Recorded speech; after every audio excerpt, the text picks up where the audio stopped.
Take a look at this op-ed. I'm quoting now. Vivek Ramaswamy could surprise everyone at the first Republican debate. Liz Peek wrote that, joins me now. You call Vivek a common sense candidate, but you know he's facing a lot of criticism over his foreign policy comments lately. Well, of course he's taking a lot of criticism, Stuart. If it wasn't foreign policy, it'd probably be something else, because he's surging into number 2 in a lot of the polls behind Donald Trump, obviously way behind Donald Trump. And yeah, he's an untested politician. He's going to have a lot of gaffes along the way, I'm sure. But Stuart, here's why I'm interested in Vivek Ramaswamy. And by the way, I'm not sure he's the right candidate, but I think he's someone everyone should be intrigued by, mainly because he's a tech entrepreneur. What does that mean? It means, like all tech people and all entrepreneurs, he's pretty darn smart. And also, he's approaching problems that we have with a different point of view. Tech is all about disruption, about innovation and new ideas.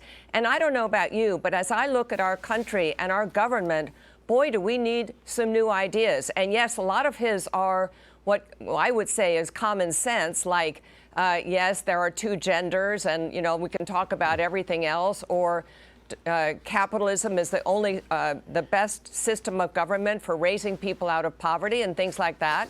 But the truth is, Vivek has taken on a lot of sort of established ideas, like our relationship with Israel, and said, hey, let's look at this from a different point of view. And Nikki Haley's gone after him for that. But I think a lot of people would say, yeah, if we can make peace between the Arab world and Israel, maybe we don't need to give Israel $3 billion a year. So I think you'll hear a lot of interesting things from him tonight. And boy, again, I think people watching these traditional politicians would like to be interested in some. Well, it's good to have a very successful business guy in the lineup. Yes. I mean, Vivek is said to be worth just shy of $1 billion. Doug Burgum, he's a billionaire, apparently. He used to work at Microsoft. So I think it's good to have business people who could know how to run things. They've been executives before. They know what they're doing. It's good to have them in the lineup. Last word to you.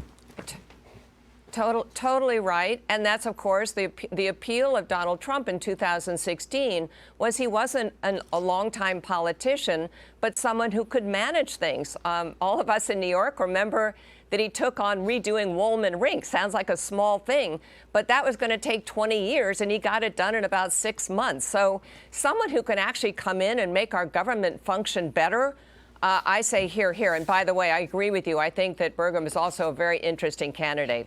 He is indeed, and we'll hear more from him tonight, I hope. Liz Peek, thanks a lot. We'll see you.